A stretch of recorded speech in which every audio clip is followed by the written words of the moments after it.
So అరటిపండు మనం జనరల్‌గా తీసుకుంటూ ఉంటాము.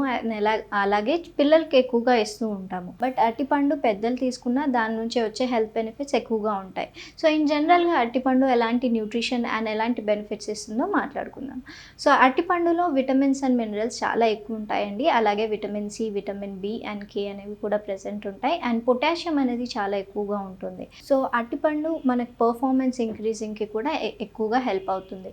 సో ఇన్ జనరల్‌గా ఒక వర్కౌట్‌గా బెస్ట్ ప్రీ వర్కౌట్‌గా మనం అరటిపండు అనేది కన్జ్యూమ్ చేయొచ్చు. ఒకవేళ మీరు ఎక్సర్సైజ్ చేసేటప్పుడన్నా, లేదంటే exercise, yoga any type of workouts మనం చేసే ముందు ఒక 30 మినిట్స్ ముందు మనం అరటిపండు తీసుకున్నట్టయితే ప్రీ వర్కౌట్ లాగా చాలా మంచి బెనిఫిట్స్ అండ్ ఇన్‌స్టంట్ ఎనర్జీ, ఎందుకంటే కార్బోహైడ్రేట్స్ అనేవి సింప్లిఫైగా ఉంటాయి. సో ఇన్‌స్టంట్ ఎనర్జీ కూడా హెల్ప్ అవుతుంది. And at the same time దీంట్లో ఉండే పొటాషియం అండ్ మెగ్నీషియం కంబైన్ అయ్యి మనకి మజిల్ సోర్నెస్, వర్కౌట్ తర్వాత ఏదైతే మజిల్ సోర్నెస్ వస్తుందో దాన్ని కూడా రెడ్యూస్ చేయడానికి హెల్ప్ అవుతుంది. అదే కాకుండా అరటిపండులో ఫైబర్ కూడా ఎక్కువగా ఉంటుందండి. ఒకవేళ మలబద్ధకం కానివ్వండి, కాన్‌స్టిపేషన్ కానివ్వండి, డయేరియా కానివ్వండి, ఇలాంటి different types of stool problems మనకు ఉన్నప్పుడు అరటిపండు మనం కన్జ్యూమ్ చేస్తే అయితే మనకి ఇలాంటి డైజెషన్ ఇష్యూస్ని కూడా కవర్ చేసుకోవచ్చు.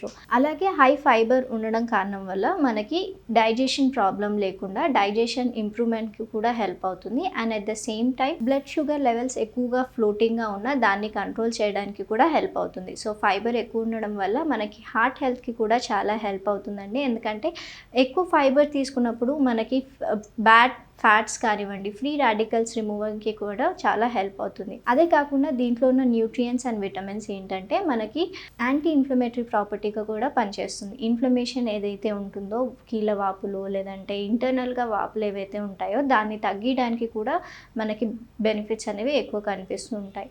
అరటిపండు ఇన్ జనరల్గా స్వీట్గా ఉంటుంది. సో ఒకవేళ మీకు స్వీట్ టెక్స్చర్ నచ్చలేనదంటే మీరు రా బనానా కూడా కన్జ్యూమ్ చేయొచ్చండి. సో రా బనానా మనం కర్రీ రూపంలో చేసుకొని మనం రా బనానా అనేది కూడా కన్జ్యూమ్ చేయొచ్చు. అదే కాకుండా మనకి బనానా స్టెమ్ కూడా మనకి చాలా హెల్త్ బెనిఫిట్స్ ఇస్తుంది. అండ్ దాంట్లో ఫైబర్ కంటెంట్ ఇంకా ఎక్కువగా ఉంటుంది కాబట్టి so banana stem related dishes కూడా మనం చేసుకున్నట్టయితే దాని నుంచి వచ్చే విటమిన్స్ అండ్ మినరల్స్ చాలా ఎక్కువగా ఉంటాయి. దీంట్లో ఎక్కువగా పొటాషియం ఉండడం వల్ల మనకి హైపర్ టెన్షన్ వాళ్ళకి కూడా సోడియం లెవెల్స్ని బ్యాలెన్స్ చేయడానికి హెల్ప్ అవుతుంది. సో ఇన్ జనరల్గా మనం తీసుకున్నట్టయితే బనానా యాజ్ ఎ ఫ్రూట్ మనం కన్జ్యూమ్ చేయొచ్చు. And at the same time చిన్నపిల్లల వాళ్ళకి ఎవరికైనా సజెస్ట్ చేసినప్పుడు మిల్క్ షేక్స్లో కానివ్వండి, లేదంటే ఏదైనా డిష్ లాగా ఏదైనా స్వీట్ డిష్లా కానివ్వండి, లేదంటే దాని మీద పీనట్ బటర్ వేసి కానివ్వండి మనం వాళ్ళకి సర్వ్ చేయొచ్చు. అలాగే ఒకవేళ మీకు స్వీట్గా తీసుకోవాలని లేకపోతే మనం రా బనానా కర్రీస్ని కూడా ఇన్కార్పొరేట్ చేసుకోవచ్చు.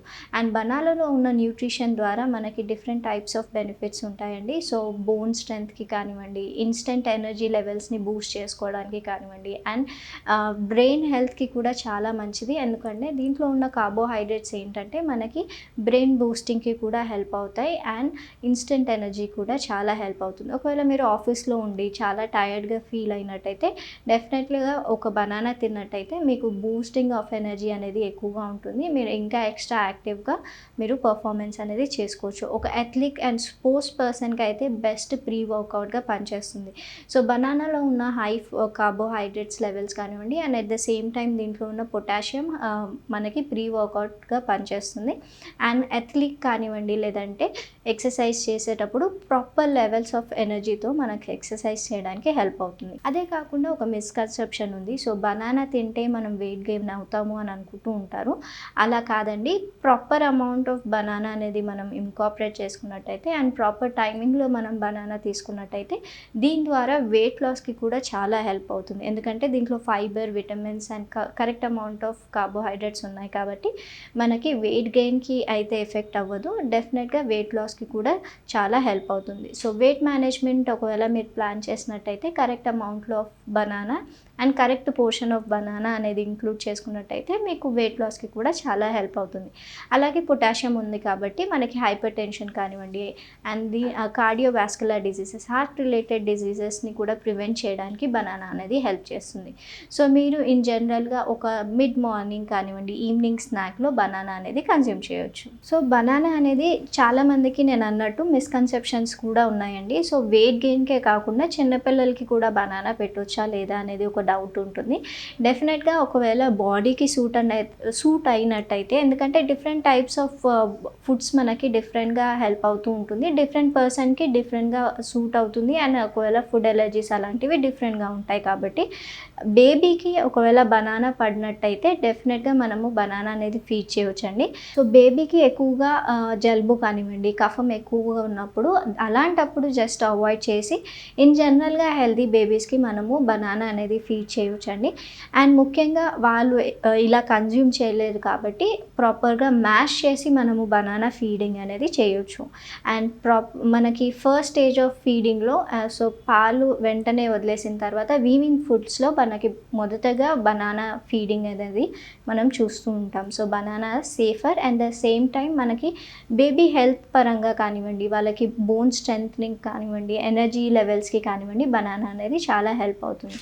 అదే కాకుండా నైట్ టైమ్స్ బనానా అనేవి కంప్లీట్గా అవాయిడ్ చేయాలండి. ఎందుకంటే నైట్ టైమ్స్ మనకి ఎనర్జీ లెవెల్స్ అనేవి హై ఉండాల్సిన అవసరం ఉండవు. And at the same time carbohydrates అనేవి చాలా తక్కువగా తింటేనే చాలా మంచిది. కాబట్టి నైట్ టైమ్స్ బనానా అనేది అవాయిడ్ చేసేసి మనకు కాంప్లెక్స్ కార్బోహైడ్రేట్స్లో మనకి హై ఫైబర్ ఫుడ్ అనేది కన్జ్యూమ్ చేస్తే సరిపోతుంది. ఒకవేళ మీరు నైట్లో బనానా ఇంకాపరేట్ చేసుకోవాలి అని అంటే మీల్ బదులుగా ఒక బనానా బెర్రీ బౌల్స్ అలాంటిది తీసుకున్నట్టయితే ప్రాపర్గా ఉంటుంది. కానీ మీల్తో పాటు హెవీ మీల్ తీసుకొని దాని తర్వాత బనానా తీసుకున్నట్టయితే డెఫినెట్గా మీరు వెయిట్ గెయిన్ అయ్యే ఛాన్సెస్ ఎక్కువగా ఉంటుంది. కాబట్టి ప్రాపర్ లైటర్ మీల్తో పాటు బనానా అనేది ఇంకాపరేట్ చేసుకోవచ్చు. సో ఇంకోటి ఏంటంటే మనకి జనరల్ మోడ్రన్ న్యూట్రిషన్ ప్రకారం మనం ఇప్పుడు మాట్లాడుకున్నామండి. ఒకవేళ మీకు ఆయుర్వేదిక్ ప్రకారం banana health benefits and nutrition అయితే కంప్లీట్గా సేమ్ ఉంటాయి. చిన్న వేరియేషన్ ఏంటంటే మిల్క్ ప్రోడక్ట్తో పాటు ఏ ఫ్రూట్ అనేది మనం కంబైన్ చేయొద్దు. ఆయుర్వేదిక్లో ఏమవుతుందంటే ఆయుర్వేదాలో మనకి మిల్క్ అండ్ బనానా కానివ్వండి, లేదంటే ఏ ఫ్రూట్ కానివ్వండి మిక్స్ చేయొద్దు. ఎందుకంటే వాత పిత్త ఏవైతే లెవెల్స్ ఉంటాయో అవి ఇంక్రీజ్ అయిపోతూ ఉంటాయి. ఇన్ఫ్లమేషన్ లెవెల్స్ అనేవి ఇంక్రీజ్ అవుతాయి. ఇండైజెషన్ ప్రాబ్లమ్స్ అనేవి ఇంక్రీజ్ అవుతాయి. కాబట్టి ఈ కాంబినేషన్ తీసుకోవద్దని చెప్తూ ఉంటారు. సో మనకి ఆయుర్వేదాలో గట్టి పెరుగు కూడా తీసుకోవద్దని చెప్తూ ఉంటారు. సో స్మూతీ బౌల్స్ కానివ్వండి, మిల్క్ షేక్స్ కానివ్వండి, ఏవైతే బనానాలో ఎక్కువగా కంబైన్ చేసి మనకి మార్కెట్లో ఉంటాయో అలాంటివి కంప్లీట్గా అవాయిడ్ చేయాలి ఒకవేళ మీరు ఆయుర్వేదిక్ ఫాలోవర్ అవుతాయి. జనరల్గా హోల్సమ్గా ఫ్రూట్ అనేది మీరు కన్జ్యూమ్ చేయొచ్చు. లేదంటే రా బనానా కర్రీ కూడా మీరు కన్జ్యూమ్ చేయొచ్చు. బనానా స్టెమ్ కర్రీ కూడా మీరు కన్జ్యూమ్ చేయొచ్చు. మనకి బనానా నుంచి వచ్చే బెనిఫిట్స్ అండ్ హెల్త్ పరంగా చాలా ఎక్కువగా బెనిఫిట్స్ అనేవి చూసుకోవచ్చు. మోడ్రన్ సైన్స్ ప్రకారం అయితే మనం బనానాని మిల్క్తో పాటు కానివ్వండి, లేదంటే కర్డ్తో పాటు కానివ్వండి తీసుకోవచ్చండి. ఎందుకంటే దాంట్లో ఉండే ప్రోబయోటిక్స్ కూడా మనకి లభిస్తాయి అండ్ కాల్షియం లెవెల్స్ని ఇంక్రీజ్ చేస్తాయి. కాబట్టి మనకి హ్యాపీగా కాంబైన్ చేసి మనం తీసుకోవచ్చు. అండ్ ముఖ్యంగా పిల్లలకి మిల్క్ షేక్స్ కానివ్వండి, స్మూతీస్ కానివ్వండి చాలా ఎక్కువగా ఉంటాయి, ఇష్టపడుతూ ఉంటారు. And at the same time ఇలాంటి కాంబినేషన్లో పిల్లలకి ఇచ్చినప్పుడు వాళ్ళకి energy levels and different types of nutrient అనేది మనకు అందజేసుకోవచ్చు.